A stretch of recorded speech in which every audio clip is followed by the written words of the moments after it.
آپ استعمال کرو, آپ ٹیم سلیکٹ کر دو اور ہم صرف جو ہے نا وہ کر لیں. کیپٹن جو ہے نا وہ سلیکشن کمیٹی کا پارٹ نہیں ہوتا. یہی آپ نے بابر کو کہا.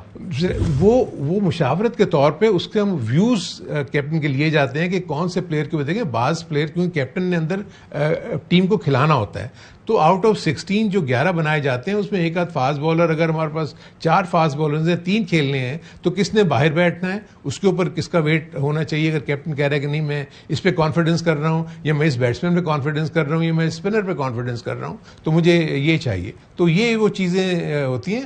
باقی 10 پلیئر اور یہ پلیئر تو کوئی اتنا ایشو نہیں ہوتا. تو آئی تھنک اس کو بابر نے بہت اچھی طرح انڈرسٹینڈ کیا, اور آئی تھنک شاہد نے تو بہت اس سے اس کو وہ کہا تھا کہ ہم آئے تمہاری سپورٹ کے لیے ہیں, جو تم چاہو گے ہم وہ کریں گے, لیکن آبویسلی اس میں ہمیں کنونس کرنے کی ضرورت ہے. کیا ہمیں کنونس کر دیں, جو مرضی آپ چاہے لے لیں. سرفراز احمد کو کھلانا آسان فیصلہ تھا, یا یہ ٹیم مینجمنٹ کا فیصلہ تھا, یا سلیکشن کمیٹی نے کہا تھا کہ نہیں اب آپ ان کو کھلائیں, ان کی ٹیم میں جگہ بنتی ہے؟ دیکھیں, اگر آپ دیکھیں اس سے پہلے کی سیریز تو آپ کی بیٹنگ سٹرگل کر رہی تھی, آپ نے مطلب اتنے اچھے میچز نہیں کھیلے ہوئے تھے, اور ہم ہمیشہ سے یہ دیکھ رہے تھے کہ پاکستان کی مڈل آرڈر بیٹنگ میں تھوڑا سا خلا آ رہا ہے, اور خاص طور پر ٹیسٹ میچز میں. سو سرفراز ہمیشہ سے اچھی فارم میں رہے ہیں, اور انہوں نے ہمیشہ اچھی وہ کی ہے. تو جب 11 بنانے کا ذکر ہوا تو سرفراز احمد کو بالکل سمجھا گیا کہ ان کا ٹیم میں ہونا بہت ضروری ہے. آئی تھنک اس کے بعد تو کسی نے نہ ٹیم مینجمنٹ نے ہمیں یہ کہا کہ جی ہمیں آپ لوگوں نے ڈلوایا سرفراز احمد کو؟ نہیں, بالکل, کیونکہ پہلے وہی سرفراز احمد ٹیم کے ساتھ ہوتے تھے, کھلائے نہیں جاتے تھے. obviously یہ تو ہماری سلیکشن کمیٹی کی وہ تھی سجیشن کہ سرفراز کو ہونا چاہیے, being an experience batsman. Resist ہوا نہیں, کوئی ریزسٹنس نہیں. افغانستان کے خلاف سیریز جو یو اے میں ہوئی شارجہ میں, اس کے لیے بڑے کھلاڑیوں کو ریسٹ کروانا, بابر کو, شاہین کو, حارث کو, کیا یہ آسان فیصلہ تھا یا مشکل فیصلہ تھا؟ دیکھیے, ایک تو لوگوں کو یہ نہیں سمجھ آ رہی تھی کہ کیونکہ وہ افغانستان کی سیریز جو تھی وہ ہماری بائیلیٹرل سیریز کا حصہ نہیں تھی. اگر آپ کو یاد ہو کہ افغانستان کی ایک سیریز آسٹریلیا سے کینسل ہو گئی تھی کچھ وجوہات کی بنیاد کے اوپر. سو ہم سے ریکویسٹ کی گئی کہ جی افغانستان کو ہم کچھ میچز دے دیں تاکہ ان کی تیاری ہو جائے, کچھ ہو جائے. تو ان کو وہ 3 ہم نے 1 ڈے کی سیریز جو ہے وہ فیصلہ ہوا. شاہین شاہ افریدی کے متعلق یہ خبریں آ رہی تھی کہ وہ جو ہیں جائیں گے اور افغانستان کے خلاف سیریز میں پاکستان کو لیڈ کریں گے, اور ان بات میں کچھ صداقت تھی؟ نہیں, اس میں کوئی ایسی کوئی صداقت. یہ جو باتیں ہیں کہ جی چیئرمین نے شاہین کو کہا کہ ہم آپ کو کپتان بناتے ہیں, لیکن کچھ میری نالج میں تو کوئی ایسا نہیں ہے. کیونکہ دیکھیں, ایک چیز میں بتا دوں کہ چیئرمین جب بھی کپتان یا وائس کیپٹن کی کوئی بات ہوتی ہے نا, تو یہ ان کا صحابدید, جیسے میں نے پہلے کہا, ان کی ہے. اگر وہ چاہیں تو کس سے مشاورت کر لیں, اگر وہ نہیں کرنا چاہے تو نہیں کریں. تو میرے سے تو کوئی اس قسم کی کوئی بات نہیں. دوسری ایک چیز یہ میں بتاؤں کہ دیکھیں, جو بابر اعظم کے متعلق کپتانی کے اوپر جو اتنی ساری بات چیت ہو رہی تھی, یہ سارا میڈیا میں ہی سے یہ ساری چیزیں انفارمیشن آ رہی تھی نا. ہم نے تو ڈائریکٹلی کبھی, میری تو آج تک کبھی بابر سے نہ بات ہوئی, نہ کبھی شاہین سے بات ہوئی, نہ کسی اور سے, ایون رضوان سے میری کبھی کپتانی کے ایشوز کے اوپر تو کبھی کوئی بات نہیں ہوئی جتنا بھی عرصہ میں رہا ہوں.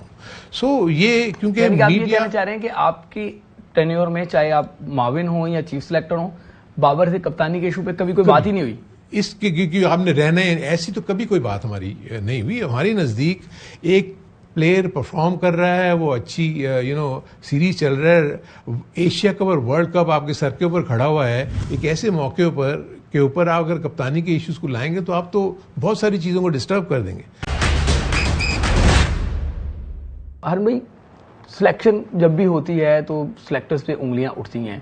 آپ اپنی سلیکشن سے مطمئن ہیں جتنی سلیکشن کی آپ نے, کہ ساری میرٹ پہ ہوئی, یا کچھ سمجھتے ہیں کہ کہیں جگہ زیادتی ہو گئی؟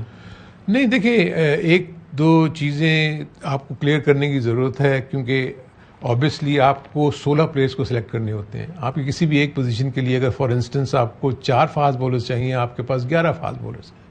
اب آپ نے وہ چیزیں دیکھنی ہوتی ہے کہ آپ کہاں جا رہے ہیں, کس جگہ کے اوپر آپ کی چیزیں جو ہیں, آپ کے کون سے ایسے بالرز ہیں اس کنڈیشن میں سوٹ کریں گے. آسٹریلیا جا رہے ہیں تو کون سے بالرز آپ کے لیے سوٹیبل ہوں گے. سری لنکا جا رہے ہیں تو کون سے بالر ایسے آپ کو چاہیے جو آپ کو کام دیں گے. انگلینڈ جا رہے ہیں تو کون سے ایسے بالرز ہوں گے جو آپ کو کام دیں گے.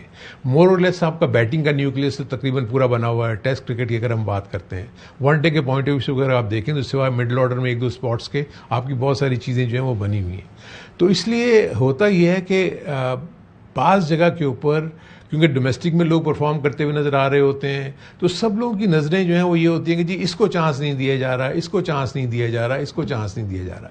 لیکن سمجھنے کی ضرورت یہ ہے کہ جب آپ کوئی ٹیم بناتے ہیں تو آپ نے ٹیم کا نیوکلیس دیکھا ہوا ہوتا ہے, آپ کو پتا ہوتا ہے کون کون سے پلیئرز جو ہے وہ کنٹریبیوٹ کر رہے ہیں, اچھا کر رہے ہیں. دیکھیں پلیئر کی کبھی اچھی فارم بھی ہوگی, کبھی بری فارم بھی ہوگی, لیکن ایز اے سلیکشن یونٹ آپ کو ٹیم کو اور پلیئرز کو بیک کرنا پڑتا ہے, سپورٹ کرنا پڑتا ہے. کسی ایک آدھ اننگ کے اوپر, 2 اننگز کے اوپر آپ کسی کو ڈسکارڈ نہیں کرتے. ہاں مسلسل اگر اس کو کوئی پرابلمز ہو رہی ہیں یا اس کو انجریز کی پرابلم ہو گئی ہیں تب تو آپ اس کے اوپر سوچ سکتے ہیں. اور یہ میں کبھی بھی نہیں کہہ سکتا کہ ہم نے کسی جگہ کے اوپر تھرسٹ کیا ہو. انفیکٹ اگر آپ دیکھیں گے میرے اس ٹینیور میں تو آپ کی سلیکشن کمیٹی ہماری چینج ہو گئی تھی. آپ کے جو کوچز جو تھے وہ آپ کی سلیکشن کمیٹی کا پارٹ ہو گئے. اب تو میرے ساتھ یہ تھا مسئلہ کہ آپ کے 3 captain, coach and team director تینوں مل کے آپس میں بات چیت کر کے میرے پاس آتے تھے, تو اس لیے اب تو کسی قسم کی کوئی ابہام کی بات ہی نہیں تھی. سو میرے اپنے نزدیک آئی تھنک جو میں نے اس ٹینیور میں جس طریقے سے میں نے ان کے ساتھ کام کیا ہے, میں سمجھتا ہوں کہ بہت ہی پروفیشنل مجھے فیڈ بیک ملا from the team director, from the head coach and from Babar. So میرے اپنے نزدیک ہم نے جتنی بھی ٹیمیں سلیکٹ کی ہیں وہ بڑی اچھی کاوشوں کے ساتھ اور ایک تھاٹ پروسیس کے ساتھ. ہارون بھائی یہ بتائیے گا کہ 4, 5, 6 چاہے ون ڈے بات کر لیں, T20 کر لیں, ٹیسٹ کر لیں, کہیں کم کہیں زیادہ, واقعی پاکستان کو ان نمبروں پہ بیٹنگ کی بات کر رہا ہوں مسائل کا سامنا. دیکھیں ایشوز ڈیفینیٹلی ہیں. اس کا ریزن یہ ہے, دیکھیں آپ کے پاس 2 چیزیں ہیں. صرف 4 یا 5 نمبر کے اوپر آپ کو کچھ ایشو نظر آتا ہے. 4 نمبر پہ تو فی الحال رضوان نے ون ڈے میں اپنی جگہ بنائی ہوئی ہے کیونکہ 3 پہ بابر آتے ہیں. 5 اور 6 کی اگر آپ بات کریں تو وہاں ڈیفینیٹلی وہ اچھی تھا. یہی وجہ ہے کہ آپ دیکھیں کہ آپ نے خوشدل شاہ کو اور آصف کو بہت ایکسٹینڈڈ رن دیا. دونوں پاورفل ہیٹر تھے اور ان کو وہ چیزیں وہ جو اسپاٹس تھیں وہ سوٹ کرتی تھیں, لیکن وہ ڈیلیور نہیں کر سکے. اسی لیے ہم نے نوٹ کیا ہوگا کہ ہم نے افتخار کو موقع دیا جس نے اس نے پروو بھی کیا. سو اگر آپ کے پاس افتخار بیچ میں آ جاتے ہیں ایک آدھ اور اچھا, اگر آئی وش کہ سلمان علی آغا اگر اور زیادہ پاورفل بیٹنگ اس ایریا میں کر دیتے ہیں, یعنی جو پوزیشن ہے اس کی, کیونکہ ون ڈے کرکٹ اب بالکل ڈفرینٹ موڈ میں چلی گئی ہوئی ہے. کیونکہ آپ کا جو 11 اوور سے لے کے 40 اوور کی جو اننگ ہے نا, اس میں پرابلی یہ پوزیشن بہت میٹر کرتی ہے. اگر آپ 41 اوور سے لے کے 50th اوور تک اگر آپ نیچے جا کے دیکھیں تو آپ کو شاداب خان, آپ کے پاس اگر وہ آل راؤنڈر آپ کے پاس فہیم اشرف اگر فارم میں ہے وہ اگر کھیل رہا ہے, آپ کے پاس نواز اگر ہے وہ فارم میں کھیل رہا ہے, شاہین شاہ نے وہ آف لیٹ اپنی بیٹنگ کو کافی امپروو کرنے کی کوشش کی ہے, تو آپ کے پاس اچھے خاصے پاورفل ہٹرز ہیں اس لیول کے اوپر. سو اگر یہ ہمارا مکس بن جاتا ہے, آپ کی مڈل آرڈر اسٹرانگ ہو جاتی ہے, تو میں سمجھتا ہوں اوپننگ سے لے کے اگر نیچے آپ چلیں تو آپ کا ایک اسٹرانگ بیٹنگ پاور ہاؤس ہے جس کو سپورٹ کرنے کے لیے آپ کے پاس بہت زبردست بالنگ اٹیک ہے. اچھا لاسٹ 2 سوال بتا دیں. شاہین شاہ افریدی پہ بہت زیادہ ورک لوڈ کی بات ہوتی ہے. آپ لوگوں نے ان کو NOC دے دی کہ وہ جا کے T20 بلاسٹ کھیل لیں, پھر وہ ٹیسٹ سیریز کھیلیں گے, پھر جا کے 100 بالز کھیلیں گے. کیا آپ کے ذہن میں نہیں تھا کہ ایشیا کپ ہے, ورلڈ کپ ہے, ایک پلیئر اس کی فٹنس پہ ابھی تک باتیں ہو رہی ہیں, تو وہ کیسے پاکستان کے لیے فروٹفل ہے؟ دیکھیں میں ایک چیز جو یہ بھی تھوڑا سا میں کلیئر کر دوں عوام کے لیے. دیکھیں ہوتا یہ ہے کہ ایک پلیئر جب فٹنس کے بعد واپس آتا ہے نا, تو فٹنس کے واپس آنے کے بعد اس کو آہستہ آہستہ اس کے اوپر بوجھ ڈالنا شروع کرتے ہیں. اور یہ ساری چیزیں آپ کی جو میڈیکل ٹیم اور ٹیم کوچز جو ہیں یہ مل کے ڈیسائیڈ کرتے ہیں. اور ان ساری چیزوں کو سامنے رکھتے ہوئے جو ڈیسیجنز لیے گئے کہ جی اس کو بلاسٹ کھیلنا چاہیے, اس کو یہ کرنا چاہیے, اس میں یہ تھا کہ اس کو نمبر آف اوورز کتنے کرنے ہیں دن میں, یہ پلان اس کے ساتھ پورا بنا ہوا تھا.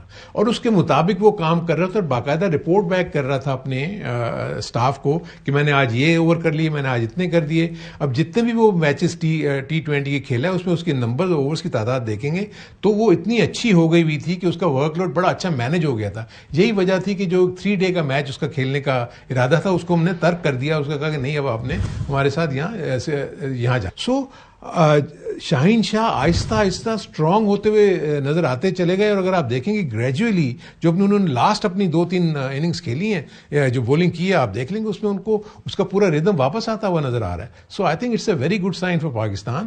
اور میرے اپنے نزدیک تو شاہین مجھے امید ہے انشاءاللہ اچھی پرفارمنس دے گا. اور جب تک وہ ٹیسٹ کرکٹ نہیں کھیلے گا اس وقت تک اس میں اس کی بولنگ میں وہ جس میں کہنا چاہتا ہوں مضبوطی نہیں آئے گی، کیونکہ جب تک آپ لمبے اوورز نہیں کریں گے آپ کو بولنگ کا آرٹ نہیں آتا. اچھا چلیں لاسٹ میں یہ بتا دیں کہ سینٹرل کانٹریکٹ آپ لوگ بنا چکے تھے، کیونکہ جب آپ کا ٹینیور ختم ہوا اس کے چند دن بعد سینٹرل کانٹریکٹ کا بھی ڈیڈ لائن گزر گئی، جو اب لڑکوں کا نیا سینٹرل کانٹریکٹ نہیں ہے، اور اس میں کیا بابر کی مشاورت تھی اور کس کانسیپٹ سے آپ نے وہ سینٹرل کانٹریکٹ بنائے تھے؟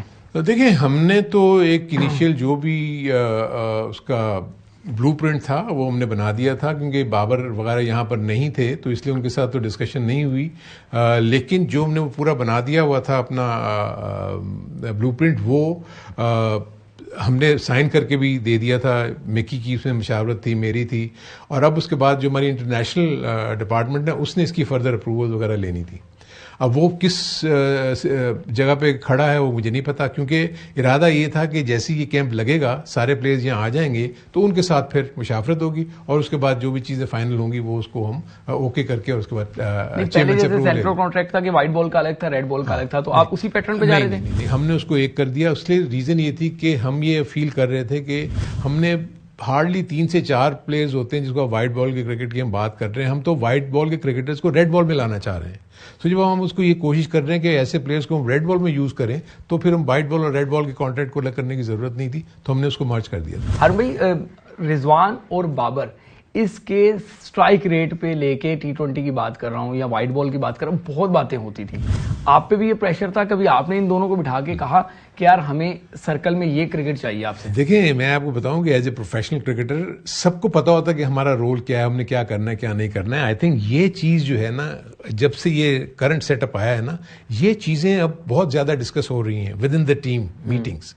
کوچز جو ہیں اس چیز کے اوپر وہ باور کریں کہ آپ کے رولز کیا ہیں، آپ نے کیا کرنا ہے کیا نہیں کرنا. آف لیٹ اگر آپ دیکھیں گے تو ڈیفینیٹلی امپروومنٹ نظر آ رہی ہے آپ کو اسٹرائک ریٹ میں، ایسا نہیں ہے کہ نہیں ہے. کیونکہ اب آپ کا مقابلہ دیکھیں نا کیا اب تو سلسلہ یہ ہے کہ 222 بھی سیف نہیں ہے، 230 بھی سیف نہیں ہے اور 150 بھی سیف ہے. سو اٹ آل ڈپینڈس کہ آپ کس قسم کی کنڈیشن میں کھیل رہے ہو، کون سی پچز ہیں، اس کو اچھی طرح ریڈ کر کے آپ کو آئیڈیا ہونا چاہیے کہ ہمارے کتنے رنز آن دا بورڈ لگیں گے تو ہم اس کو ڈیفینڈ کر سکیں گے، یا کتنے رنز پہ ہم ان کو روکیں گے تو ہم ان کو اچیو کر سکیں گے.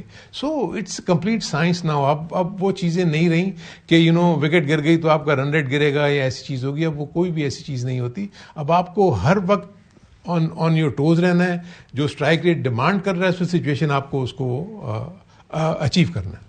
تھینک یو ہارون بھائی، ہمارے ساتھ موجود تھے اور بتا رہے تھے کہ سسٹم جو ہے وہ سسٹمائز ہو چکا ہے. پاکستان ٹیم سے امیدیں ہیں وہ جائے گی، اچھا کھیلے گی اور آنے والے دنوں میں پاکستان ٹیم کی طرف سے بہت ساری کامیابیوں کی خوشخبریاں ملیں گی. امید ہے یہ پروگرام پسند آیا ہوگا. آنے والے پروگرام میں نیا مہمان ہوگا، تب تک کے لیے اجازت دیں.